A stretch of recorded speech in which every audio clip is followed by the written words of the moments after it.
Hi friends, தினம் ஒரு தகவலை தெரிஞ்சுக்கலாம் வாங்க. நம்ம வந்து சோப்பு, ஜெல்லு அதுமாரி எந்த ஒரு ஆசிட் ஐட்டம் இல்லாமல் மீன் தொட்டியில் உள்ள உப்பு கரையெல்லாம் எப்படி போக்கலாம், அது வெறும் 10 நிமிஷத்தில் போக்கலாம். அதுக்கு வந்து என் சேனலை மறக்காமல் சப்ஸ்கிரைப் பண்ணிடுங்க. உங்களுக்கு மீன்கள்னால் ரொம்ப பிடிக்கும்னா எனக்கு ஒரு லைக்கையும் தட்டி விட்டுருங்க.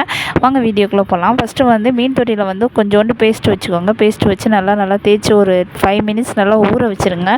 ஊற வச்சதுக்கப்புறம் நல்லா ப்ரெஷ்ஷு வச்சு நல்லா தேய்ச்சி விடுங்க. ப்ரெஷ்ஷு நம்ம பல் விளக்குற ப்ரெஷ்ஷாக இருந்தால் ஓகே, அது ரொம்ப அதை விட நல்லது. ஏன்னா ஓரஞ்சாராக இருக்கிற அழுக்கெல்லாம் அப்படி தான் போகும். அதை வச்சு நல்லா க்ளீன் பண்ணி விட்ருங்க.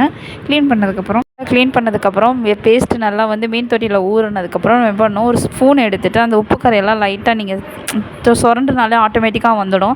அப்படியே லைட்டாக சுரண்டிட்டு நல்லா கம்பி வச்ச நார் இருந்துச்சுன்னா நல்லா வச்சு தேய்ச்சிங்கன்னா ஆட்டோமேட்டிக்காக அந்த உப்பு கரையெல்லாம் ரிலீஃப் ஆகிடும். ரிலீஃப் ஆனோடனே மீன் தொட்டியை எடுத்துகிட்டு வந்து நல்லா வந்து தண்ணியில் நல்லா ஒரு 5-6 தடவை நல்லா மெதுவாக அலசிக்கோங்க.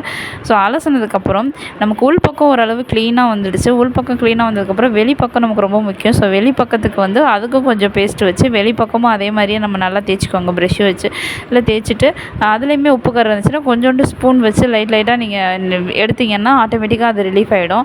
ஸோ அதுக்கப்புறமேட்டு எல்லாம் கிளியர் பண்ணிவிட்டு நல்லா மீன் தொட்டியை நல்லா கழுவி கொண்டு வந்து வச்சு தண்ணி ஊற்றிட்டு மீன் கல்லில் போட்டிங்கன்னு வச்சுக்கோங்களேன். ஸோ அடுத்து மீன் எடுத்து விட்டதுக்கப்புறம் பாருங்கள், செம்ம கிளியராக ரொம்ப க்ளீனாக இருக்கும். ஸோ நீங்கள் வந்து சோப்பு, ஜெல்லு அது மாதிரி எந்த ஒரு ஆசிட் ஐட்டம் இதெல்லாம் யூஸ் பண்ணிங்கன்னா உங்கள் கைக்கு தான் ஃபால்ட் ஆகும்.